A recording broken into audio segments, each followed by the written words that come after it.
European fight comes to our shores. Hitler's U-boats waste no time going on the attack. They brought the war to us in a way that caught us by surprise. The attacks are devastating. Thousands of lives lost, more ships sunk than at Pearl Harbor, and Nazi spies secretly delivered to American soil. They kicked our asses, and yet we were getting no payback. A lot of Americans have forgotten how close the war came to our shores and how close it was to our homes. Now, renowned explorer Robert Ballard and his team are returning to this forgotten battlefield with the latest technology. Okay, team, 100 meters. Here we're able to get a picture that shows you what it would look like if you could take the water away. Their work will help rewrite this chapter of World War II and bring closure to a 73-year-old mystery.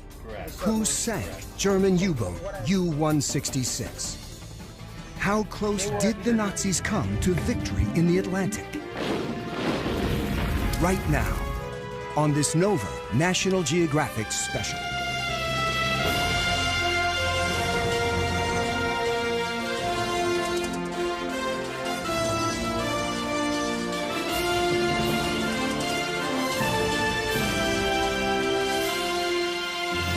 Major funding for NOVA is provided by the following. The David H. Koch Fund for Science, supporting NOVA and promoting public understanding of science. And the Corporation for Public Broadcasting, and by PBS viewers like you. Thank you.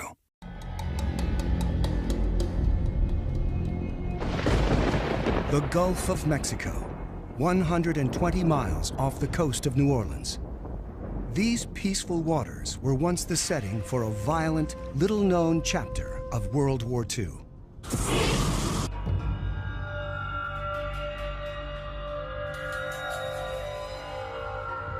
Deep below the surface lie the remnants of a devastating Nazi attack on America. Operation Drumbeat. Just after the U.S. entered World War II, Hitler's submarines, the deadly U-boats, struck hard and fast, up and down the East Coast.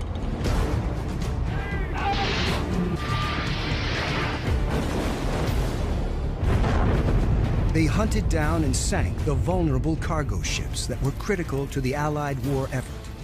And they took the war further, extending their assault all the way into the Gulf of Mexico.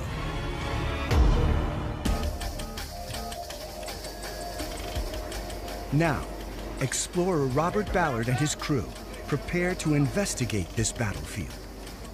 To reach the sea floor, they'll use high-tech, remotely operated vehicles, ROVs. The beauty of the ROVs, these vehicles can stay down for days and days and days.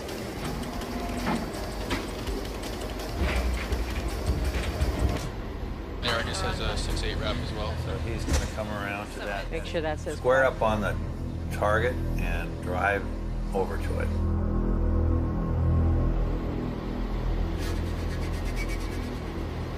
The ROVs descend 1 mile beneath the surface, where the casualties of the Nazi assault still rest. A World War II-era cargo ship, the Alcoa Puritan. In 1942, she hauled aluminum ore vital to America's wartime factories. Her scars are still vivid. Collision, but that's a hole. That's a shell hole. So if you could stop laterally and go in and frame that. Yeah, these are bent inward. Yeah, that you can tell it went in. Yep. Joining Ballard is wreck diver Richie Kohler. He's spent decades studying and diving on sunken U-boats. This wreck is a snapshot of when the U-boats first came to America. This is when the U-boats were not afraid of us. We hadn't got our act together. Not far from the Alcoa, an oil tanker, the SS Gulf Penn. 90,000 barrels of oil still trapped inside. These are, in some ways, ticking time bombs in the sense that the hull will rupture and you'll have oil come out. Could you look at that wreckage? Yeah, we have some wreckage here. Could you look at that wreckage before you go too far? But Ballard and Kohler's ultimate goal is a pair of shipwrecks resting not far away. One the hunter, the other hunted. This is the SS Robert E. Lee, the victim.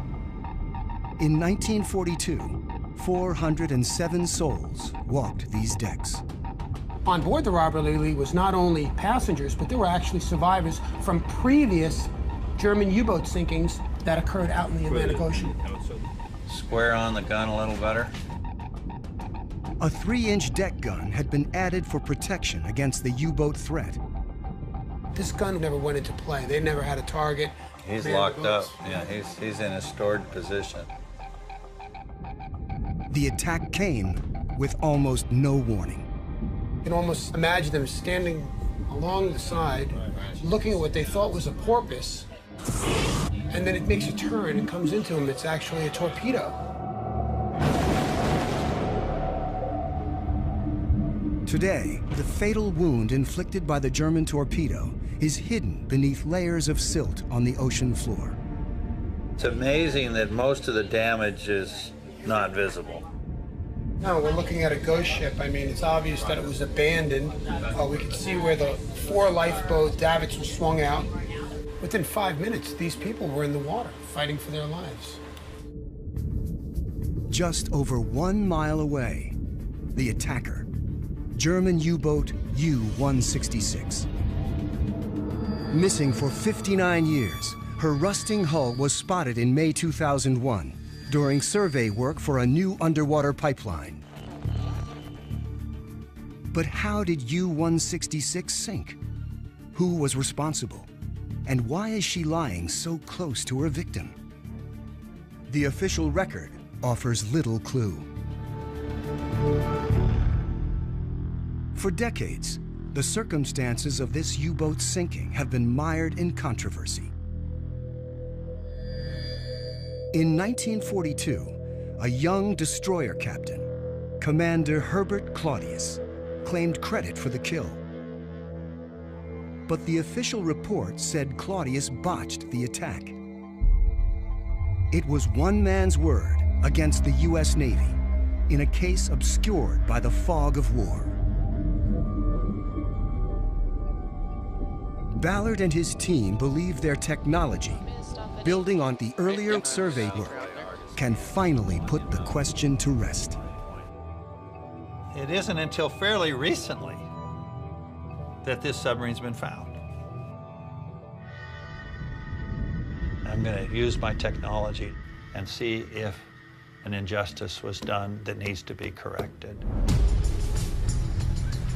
It's a story that began 3 years before U-166 was sunk, before America had even entered the war, when Great Britain found itself facing off against Nazi Germany in one of the most pivotal conflicts of World War II, the Battle of the Atlantic. Lasting from the first day of the war to the very end, the fighting would ultimately claim nearly 6,000 Allied and German ships and span 5,000 miles of ocean. What was at stake was simply Allied survival in World War II. Now, at this stage of the war, England was standing alone against the rest of Europe, which had been conquered and brought under Nazi tyranny. If the British were defeated, the war would be all but lost. There was no way that the Allies were going to be able to invade Normandy from Hoboken, New Jersey.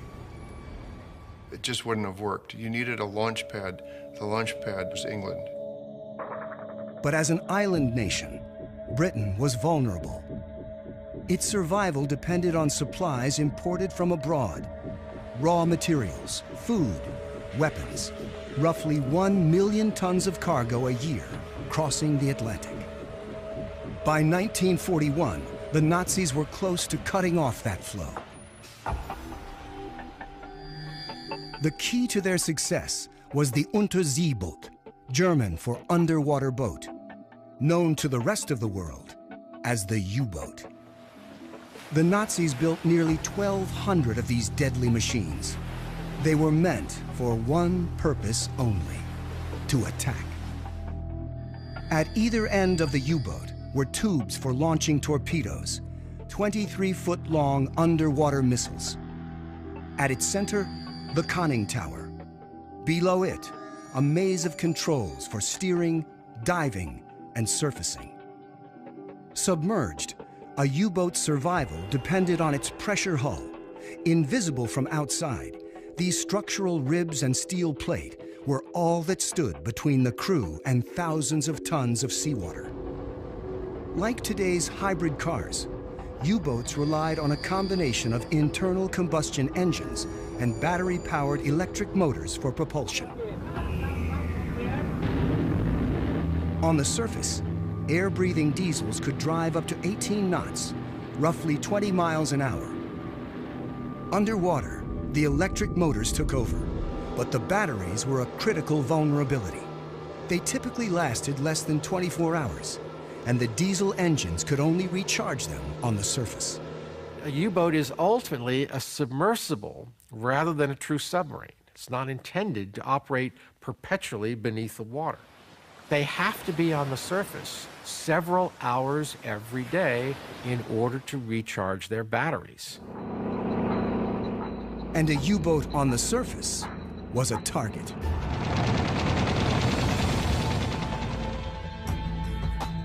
Despite this weakness, the U-boats were stunningly effective. The U-boat was a terrifying weapon of war, and it was especially terrifying when it took on unarmed ships that were carrying cargo. Commanding the German assault was Kriegsmarine Admiral Karl Dönitz. During World War I, he commanded a German U-boat.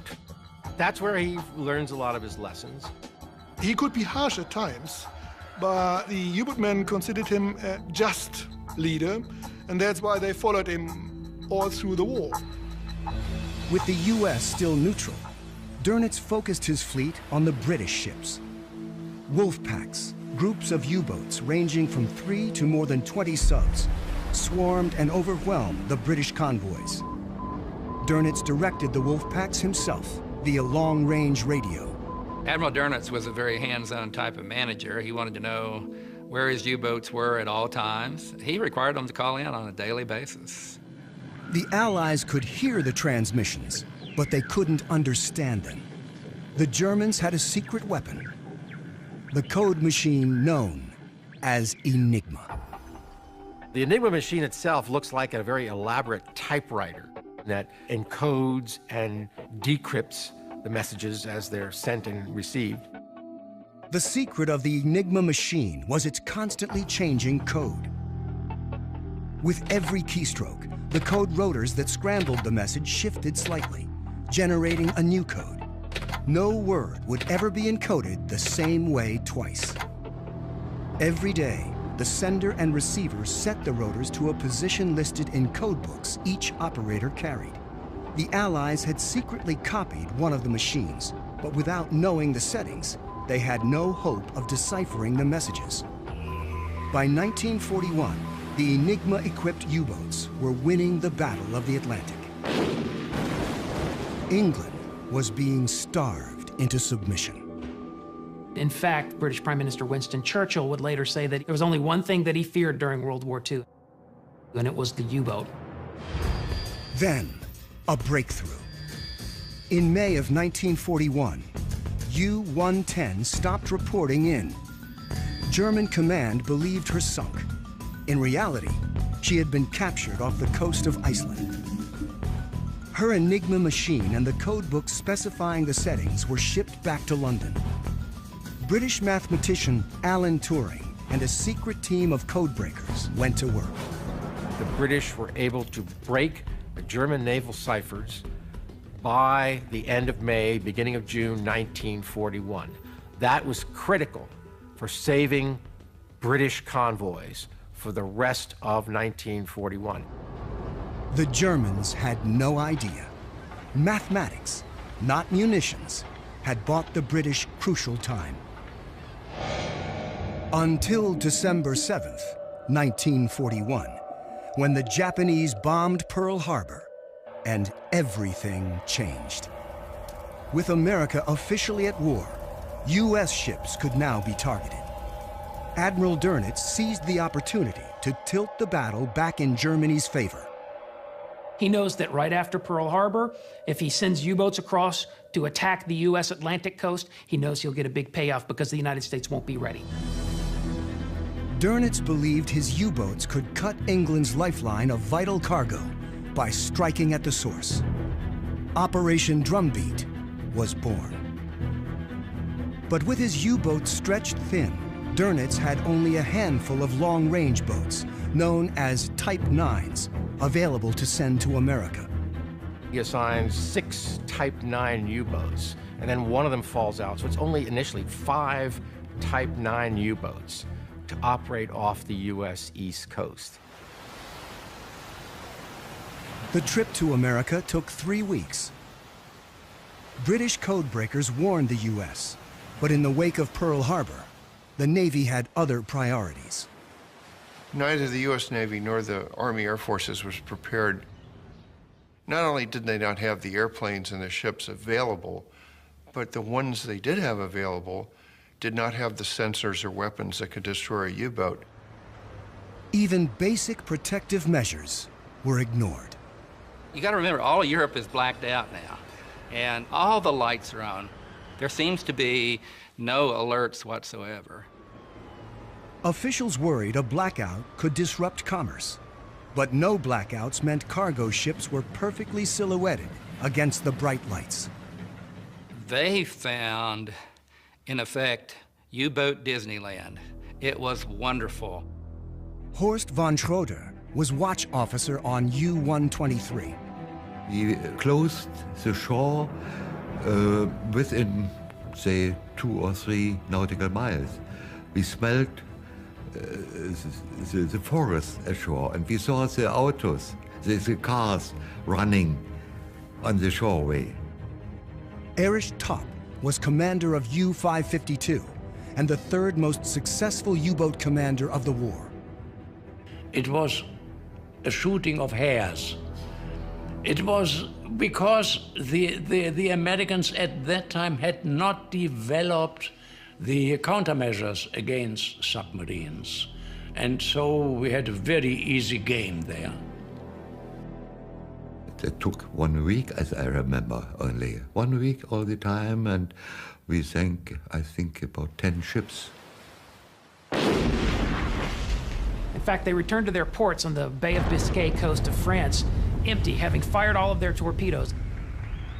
By February 6th, barely 3 weeks after the first U-boats arrived in U.S. waters, they'd sunk 25 ships. Spurred on by the success, Dönitz sent every U-boat he could spare across the Atlantic, including the newly built U-166, the wreck Ballard is closing in on. On board the Nautilus, Ballard's team preps the ROVs. The primary unit, named Hercules, is equipped with several high-definition cameras. Its sophisticated sonar will locate and map the wreck site. This technology will offer a view of the U-boat with stunning clarity and detail. Hercules can dive as deep as 2.5 miles, putting U-166 well within its reach. But just like human divers, it doesn't go alone. Hercules is tethered to a second ROV, named Argus. Physically linked to the ship above, Argus acts as a stabilizer and light source for Hercules. It also sends video up to the Nautilus, so the crew can watch for potential hazards. Hercules is kept on a short leash to prevent its tether from getting tangled. Operating the ROVs like this is tricky. The ship's computers must maintain its position directly above the wreck, so the ROVs can safely navigate the site. So the computers are driving the ship. Humans aren't driving the ship right now. It's being driven by computers. As we move the ship, we're moving Argus. And Hercules' job is to stay out on point. It will take over an hour for the ROVs to reach the wreck of U-166. By March of 1942, Dönitz was sending nearly half of his combat-ready U-boats to attack America. The Germans had also regained a crucial advantage, a new Enigma machine. The German Navy increasingly suspects that their cipher machine has been compromised, as indeed it has been. Dönitz upgraded the Enigma machines on board his U-boats with an additional rotor.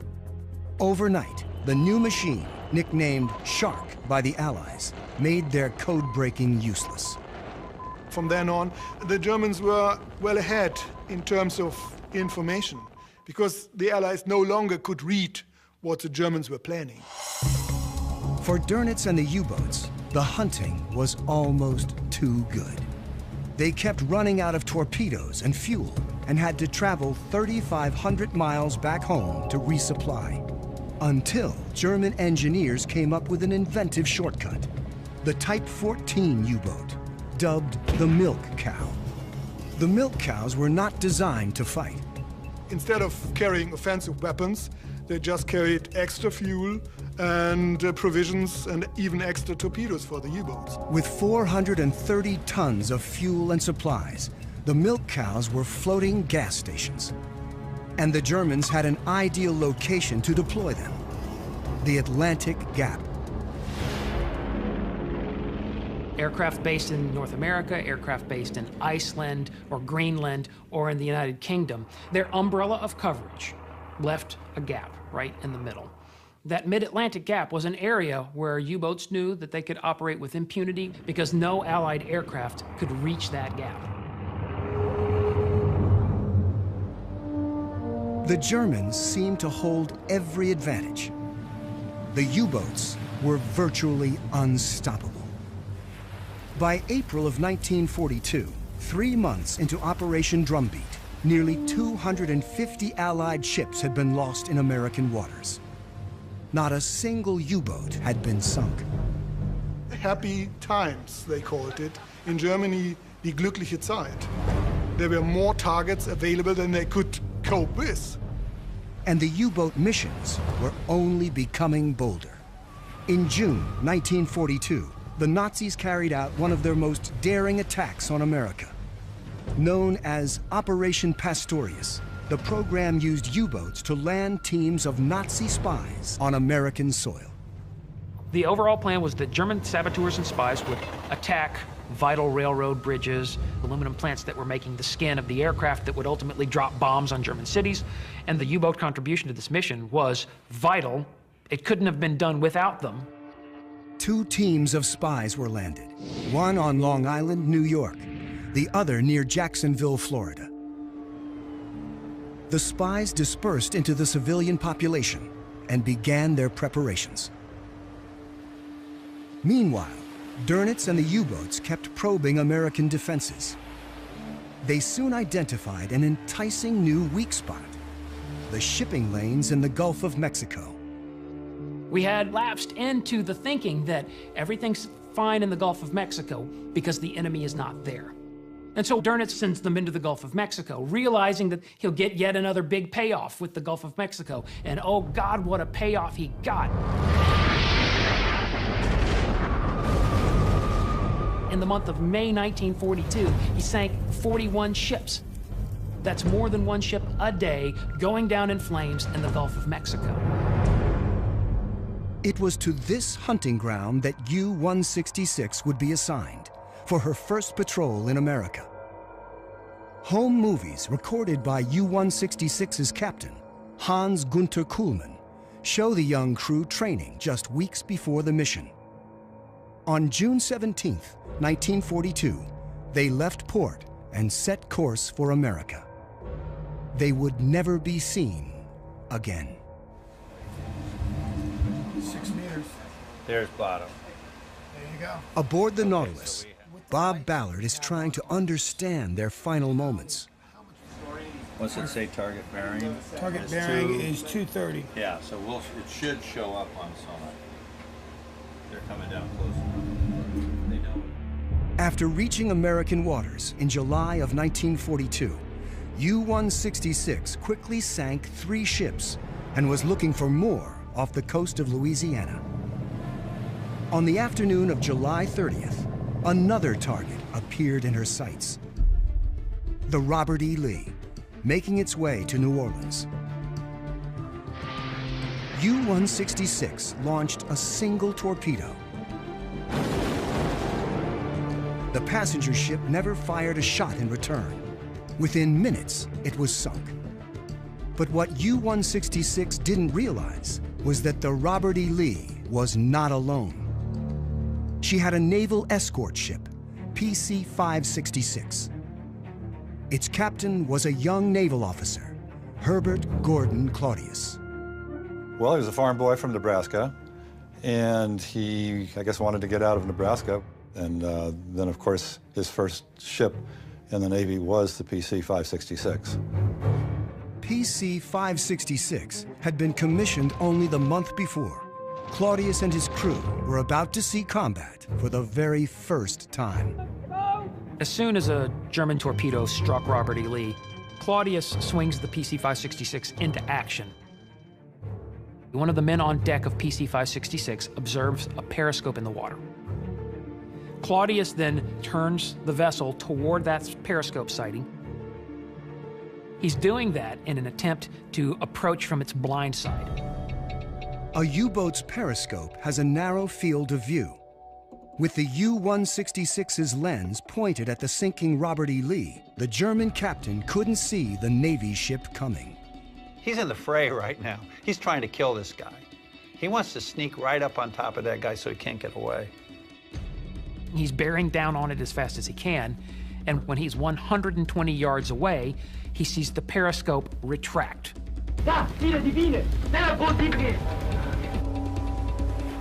He's following the wake and directly over the estimated position, setting off a sequential series of 5 depth charges. The depth charge is an underwater bomb and the Allies' primary weapon against U-boats. The attacking ship estimates the location and depth of the U-boat, then sets the charges to detonate when they hit that depth. Fire 2. Fire 2.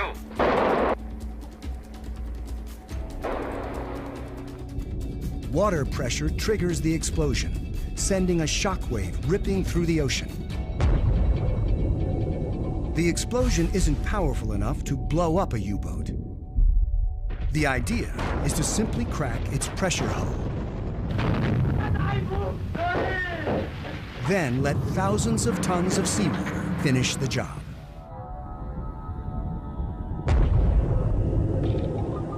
But depth charges aren't necessarily a death sentence. The shockwave is only dangerous up close. If the U-boat can dive out of range, she can escape. U-boat crews had a series of carefully rehearsed procedures for trying to elude depth charges, as shown in this actual wartime footage. The bow planes were set to maximum angle, driving the boat deeper. The electric motors were set to full power. Men who were not on duty ran forward. Their weight helped point the boat down. The emergency dive was the most critical test a U-boat crew could face. Seconds meant the difference between life and death. Horst von Schroeter was watch officer on one of the first U-boats in Drumbeat, U-123. From the order alarm, it took 30 seconds to disappear from the surface and another 30 seconds to be on a depth of 60 meters. 30 seconds can be a long time in war. Werner Hirschmann was chief engineer on U-190. I would call anybody who was not scared for his life under those circumstances a liar, because it is a scary experience to hear a depth charge dropping into the water and then expect in about 5 or 10 seconds an explosion to go off.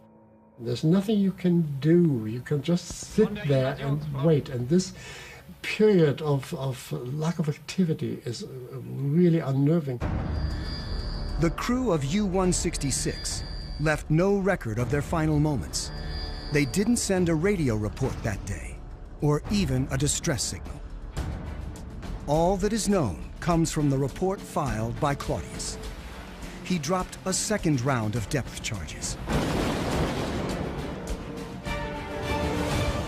An oil slick spread on the surface. So now the periscope's no longer visible. The depth charges have gone off. There's no wake. You know, did he kill it? And he sees an oil slick. You know, that's a very good indication that he hit it. In his report, Claudius was clear. It is my opinion that the sub was sunk or so mortally wounded that she would never return to her base. I mean, this is the fog of war. But he's pretty confident that that oil slick is associated with that submarine. They attack the submarine, they come back and rescue the survivors.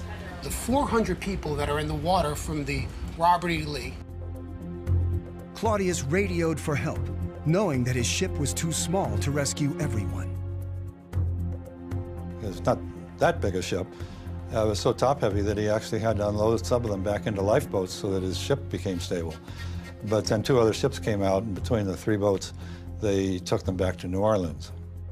Claudius returned to port with the survivors. Then, a shock. But instead of getting a hero's welcome, he was actually reprimanded. His entire attack is criticized. As a matter of fact, he's removed from command and then sent back to school. They didn't believe, not for 1 minute, that he had actually sunk the U-166. Senior commanders concluded that Claudius made a series of basic errors. They said he was in the wrong position while escorting the Robert E. Lee. He approached the U-boat the wrong way, and crucially, he deployed his depth charges too slowly and at the wrong depths. They're all saying, no way did he sink this sub. The attack was poorly conducted, and there is insufficient evidence to give higher assessment than an F. An F. It says F right there. He flunked. That's pretty humiliating. Gordon Claudius, Herbert's son, was only 2 years old at the time. He believes the review of his father was unfair. It was not favorable. He didn't talk much about, his wartime activities. My sister, she was older than I was and more in a position to think about things and ask questions. And she said, well, she asked him one time, and all he said was, well, he attacked a submarine, and he saw oil slick, and he saw debris. That was it. I think it not only got to my father, but I think it got to the whole crew. After the war, captured German records revealed that U-166 was the only U-boat lost in the Gulf. But the Navy concluded that U-166 had been sunk in an entirely different attack that took place 2 days later and 140 miles from where Commander Claudius gave chase. A U-boat is spotted south of Houma, Louisiana, running on the surface. And a U.S. Coast Guard patrol plane attacks it with depth charges, and then in the aftermath of the attack observes an oil slick on the surface of the water. The Coast Guard air crew was given credit for the kill. And so, official history was written. Yet despite decades of searching, a wrecked U-boat was never found at the location where the Coast Guard plane made its attack. It's not for a lack of trying. People are going out on dive expeditions thinking that they have the exact spot where U-166 went down, but nobody finds it. Until 2001, when marine archaeologists from CNC Technologies made a surprising discovery during preparations for an undersea pipeline. When we were looking at the extra data and we saw the bow section, and at that point, we looked at each other and we're like, all the pieces came together. And it turns out that it was the U-166. We knew at that moment that Lieutenant Commander Claudius and the crew of PC-566 had sank U-166. Yet 13 years later, the Navy record still denies Claudius credit. So now we need to set the record straight, because this guy died without recognition for what he did.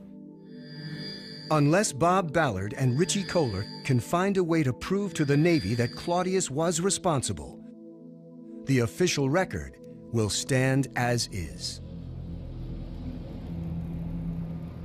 A mile below, Ballard's ROVs are closing in on the wrecked U-boat. All right, it's showtime. Let's drop down. They're dropping down. There it is.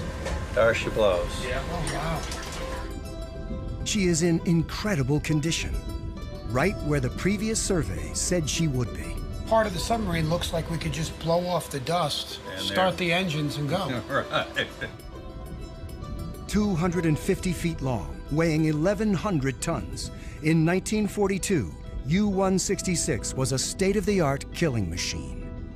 Now, she is a tomb. Oh my gosh, that's a gun. So far, no damage is apparent. Back up a little, frame out a little. Right there, okay, go in and focus it. Though Richie Kohler sees evidence that the crew of U-166 knew they were in danger. There was a couple of telltale signs that this sub was in a crash dive or trying to get down real quick. Number one, the aerial, the antenna that you see that's bent, right, that's a transmitting antenna. So it wasn't, it's supposed to be retracted when they're diving. So he was too busy to do that. Everything stopped. We've got the 20-millimeter gun that should have been locked in position for underwater travel. It swung out to port. Periscope never came back down all the way. You can almost, see these men running to the forward end of the submarine, trying to get the bow heavier, trying to get it down, because they knew trouble was coming. And they didn't make it. They didn't make it. It does appear the sub was running for its life. But so far, they see no sign of the telltale fractures in the hull that 2 rounds of depth charges should have produced. The wreck seems surprisingly intact. And then, something strange. Now that's not normal. Could you stop right there, Will, and zoom in on that? Ballard zooms in, looking for the bow, the front of the sub. It appears to be buried in the sand, Whenever you see something like that, but it's not. through the system. It's completely gone.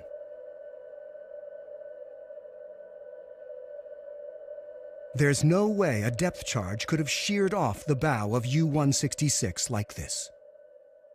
So, what happened? The missing bow holds vital clues. We got to go find the other piece. The ROVs move out across the sand. For many meters, there's nothing. Then, suddenly, it's the missing bow. And it's been reduced to scrap metal. This is definitely not a depth charge. If that was a depth charge, we would not see this thin lattice work. This would have been totally blown away. Normally, a depth charge just cracks the pressure hull. But this is no fracture. It's an amputation. Most of the time, we see concave indents from depth charges. We don't see twisted and torn metal.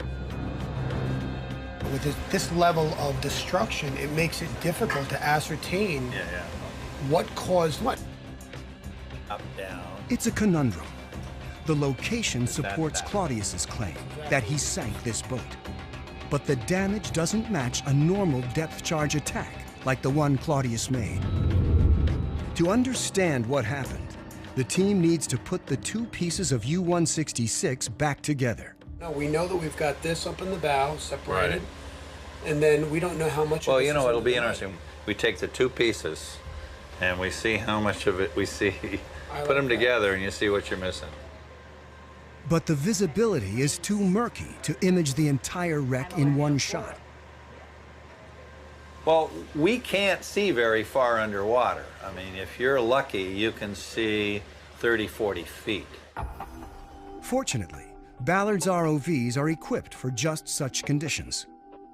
What we'll do now is we've now outlined, and so we need to bring Clara up. Is Clara in the ready? So we can digitize this whole thing. Clara Smart is the team's high-resolution mapping specialist. As she watches, the ROV does a sweep of the wreck, taking thousands of close-up photographs with its ultra-high-resolution cameras. The vehicle takes one image every 3 seconds. And what we're going to do is we're going to combine all these images to create one very big, beautiful images. You can see it's marching along. Yep, and it's just matching one picture to the next. The whole idea overall is when we are on a site, we have, a flashlight in a hayfield, and we can't see anything. But once we make these maps, all of a sudden, all the lights came on. So we truly see exactly what's down there. Clara will spend the next several months stitching the thousands of close-ups into a single giant wide shot called a photo mosaic that shows the entire wreck. Every rivet and crack will be visible with unmatched clarity. Here we're able to get a picture you can't get any other way. A map that shows you what it would look like if you could take the water away. And that'll help tell us what happened to the submarine.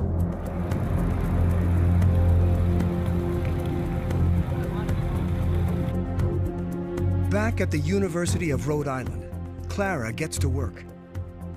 To start, computers assemble the images, but they can only do so much. So you can see we've got some issues. In problem areas, Clara will have to match individual frames by eye. It's a laborious process. Finally, Ballard calls Richie Kohler and historian Marty Morgan to his lab. The mosaic of U-166 is complete. Thousands of photographs have been seamlessly meshed together. But will the mosaic give the team what they need? We took about 2,000 images with the ROV, and that's been boiled down to these two mosaics. So this is really CSI. We're talking about 2,000 pictures to give us one continuous image of what the U-166 looks like now. It's right, and it would be as if you were flying over with an airplane, you saw an aerial view. The key evidence lies somewhere in the break between the two pieces. That's where it all took place. The fact that this has been completely blown off. And 100 meters away. And 100 meters away. The question is, was the depth charge enough power to literally tear off the front of a pressure hull? It's not really been seen before. In almost every instance. You're led to believe that there was another culprit in the mix. When the two pieces of U-166 are slid back together, they see that the break occurred right at the forward torpedo room. Interesting enough, right here, where my finger is exactly where the torpedo tubes would have been loaded. You can see them clearly in the blueprints. We know they're there, but something destroyed the torpedo tubes. Yeah. And there's how many torpedoes here? There could have been four on the deck, 4 spare reloads. Spare torpedoes were stored on the floor of the two torpedo rooms, bow and stern. If the forward torpedoes somehow exploded while stored inside U-166, that could explain the incredible damage to her bow. If that is what happened, it points to an unlikely and catastrophic chain of events. As U-166 frantically dove to escape, Commander Herbert Claudius dropped his depth charges. So they were pretty shallow. Well, they were seen on the surface with their periscope up. This is what has led me to believe the possibility of one of the 5 depth charges that were distributed by PC-566 landed on the deck there. And it carried it with it. Marty Morgan believes a depth charge landed directly on top of U-166. As the sub dove to escape, she carried the bomb down to its explosion depth, setting off a chain reaction that detonated her own torpedoes.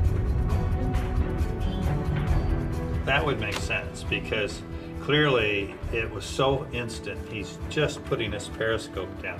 His dive angle isn't that He great. probably wasn't even 30 feet deep. Right. So it very conceivably landed on him, clunk, and he carried the bomb down Carries with it down with him. Hustling forward to weigh down the bow, the crew might have run right into the exploding torpedo room.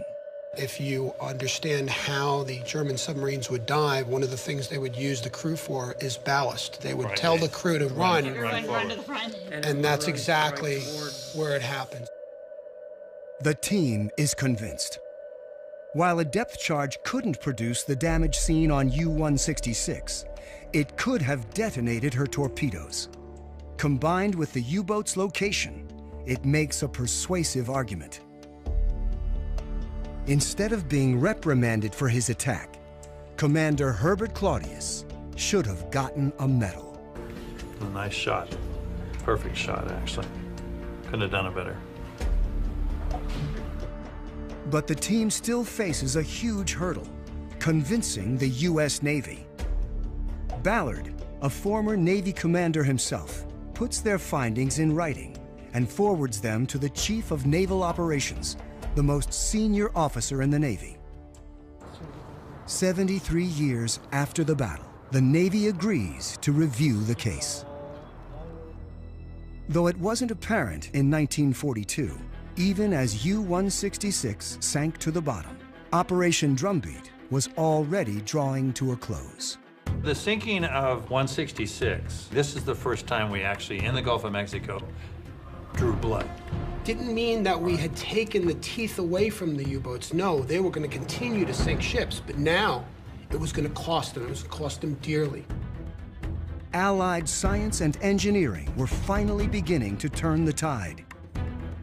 Improved radar and high-frequency direction finding meant the U-boats could be detected whenever they surfaced, even at night. While mass production of aircraft like the B-24 Liberator meant the Atlantic Gap was no longer a safe haven for the milk cows. But the decisive stroke came with the capture of U-559 in October of 1942. What they get out of U-559 enables Allied codebreakers to regain that insight into the new Enigma machine with its fourth rotor. And by the end of December 1942, and certainly by the spring of 1943, the British and Americans can now read German U-boat signals in almost real time. The Enigma code was cracked once again. The U-boats had lost nearly all their advantages. Even the Nazi spies of Operation Pastorius, landed via U-boat to sabotage American industry, proved to be utter failures. All 8 operatives were captured within days, and the Germans canceled the program. Never again would U-boats rule the seas. They had failed in their stated goal, cutting off the flow of supplies from America to England. Yet they had come dangerously close, and the damage caused by their attacks was immense. Hitler's U-boats sank 609 ships in American protected waters. Over 3 million tons of cargo never made it to Britain.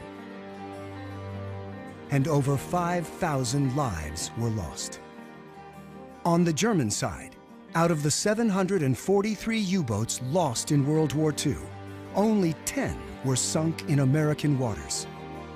Of those, only 1 was sunk in the Gulf of Mexico, U-166. But will the Navy give credit to Commander Claudius? At the Navy History and Heritage Command, historians have analyzed Ballard's evidence, as well as reports from the marine archaeologists that first ID'd U-166. The two teams are nearly lockstep in their conclusions. It was Commander Claudius and his naval escort ship, PC-566. The Underwater Archaeology Branch here at Naval History and Heritage Command looked at the information and confirmed that absolutely we believe that PC-566 did successfully attack and sink U-166. Whether it was skill, whether it was luck, or a combination of both, they were successful in the end. In 2014, 72 years after the battle, Admiral Jonathan Greenert, Chief of Naval Operations, and Secretary of the Navy, Ray Mabus, award Commander Herbert Claudius the Legion of Merit.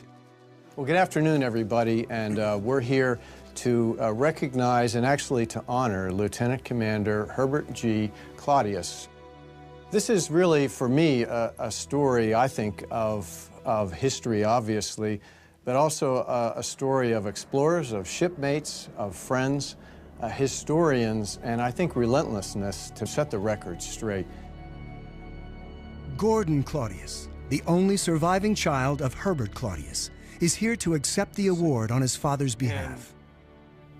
Now, 70 years later, because of technology, we now know that your father's after-action report was absolutely accurate. And I think this is a good example of it's never too late to set the record straight. It's never too late to do the right thing. So it's an honor to be here today to present your father posthumously with the Legion of Merit for valiant actions during a very tough and very dangerous combat situation. On behalf of your father, thank you. Present this with you with the V for valor, which means it happened in combat. It sure did.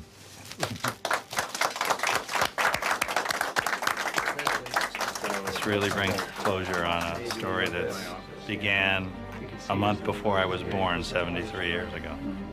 So this is a wrap, a nice wrap.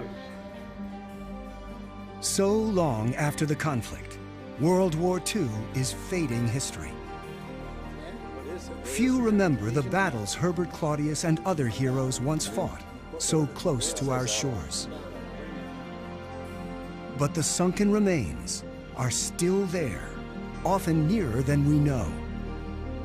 Enduring reminders of just how close the Nazis came to setting history on a very different path. He's locked up. Yeah, he's in a stored position. The attack came with almost no warning. You can almost imagine them standing along the side, looking at what they thought was a porpoise, and then it makes a turn and comes into them. It's actually a torpedo. Today, the fatal wound inflicted by the German torpedo is hidden beneath layers of silt on the ocean floor. It's amazing that most of the damage is not visible. No, we're looking at a ghost ship. I mean, it's obvious that it was abandoned. We can see where the 4 lifeboat davits were swung out. Within 5 minutes, these people were in the water, fighting for their lives. Just over 1 mile away, the attacker, German U-boat U-166. Missing for 59 years, her rusting hull was spotted in May 2001 during survey work for a new underwater pipeline. But how did U-166 sink? Who was responsible? And why is she lying so close to her victim? The official record offers little clue.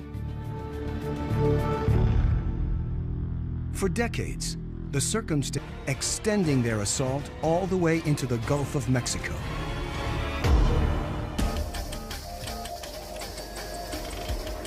Now, explorer Robert Ballard and his crew prepare to investigate this battlefield. To reach the sea floor, they'll use high-tech, remotely operated vehicles, ROVs. The beauty of the ROVs, these vehicles can stay down for days and days and days.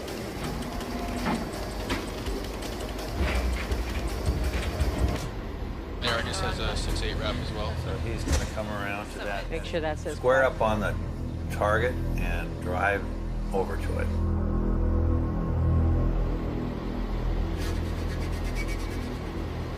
The ROVs descend 1 mile beneath the surface, where the casualties of the Nazi assault still rest. A World War II-era cargo ship, the Alcoa Puritan. In 1942, she hauled aluminum ore vital to America's wartime factories. Her scars are still vivid. Collision, but that's a hole. That's a shell hole. So if you could stop laterally and go in and frame that. Yeah, these are bent inward. Yeah, that so. you can tell it went in. Yep. Joint European fight comes to our shores. Hitler's U-boats waste no time going on the attack. They brought the war to us in a way that caught us by surprise. The attacks are devastating. Thousands of lives lost. More ships sunk than at Pearl Harbor. And Nazi spies secretly delivered to American soil. They kicked our asses, and yet we were getting no payback. A lot of Americans have forgotten how close the war came to our shores and how close it was to our homes. Now, renowned explorer Robert Ballard and his team are returning to this forgotten battlefield with the latest technology. Okay, team, 100 meters. Here we're able to get a picture that shows you what it would look like if you could take the water away. Their work will help rewrite this chapter of World War II and bring closure to a 73-year-old mystery. Who sank German U-boat U-166? How close did the Nazis come to victory in the Atlantic? Right now, on this Nova National Geographic special.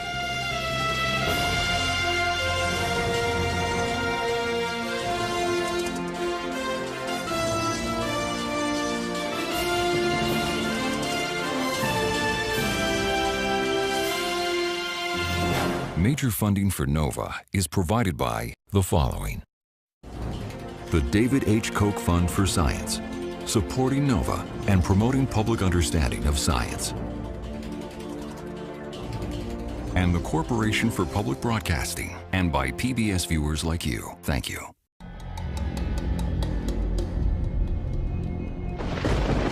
The Gulf of Mexico, 120 miles off the coast of New Orleans. These peaceful waters were once the setting for a violent, little-known chapter of World War II.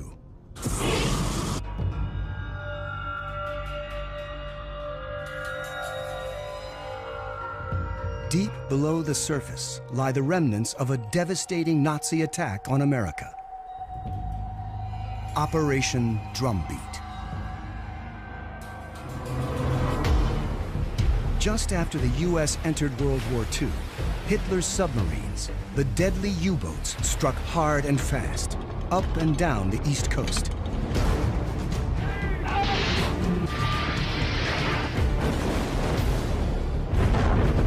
They hunted down and sank the vulnerable cargo ships that were critical to the Allied war effort. And they took the war further. Joining Ballard is wreck diver Richie Kohler. He's spent decades studying and diving on sunken U-boats. This wreck is a snapshot of when the U-boats first came to America. This is when the U-boats were not afraid of us. We hadn't got our act together. Not far from the Alcoa, an oil tanker, the SS Gulf Penn. 90,000 barrels of oil still trapped inside. These are, in some ways, ticking time bombs in the sense that the hull will rupture and you'll have oil come out. Could you look at that wreckage? Yeah, we have some wreckage here. Could you look at that wreckage before you go too far? But Ballard and Kohler's ultimate goal is a pair of shipwrecks resting not far away. One the hunter, the other hunted. This is the SS Robert E. Lee, the victim. In 1942, 407 souls walked these decks. On board the Robert E. Lee was not only passengers, but there were actually survivors from previous German U-boat sinkings that occurred out in the Atlantic Ocean. Square on the gun a little better. A 3-inch deck gun had been added for protection against the U-boat threat. This gun never went into play. They never had a target.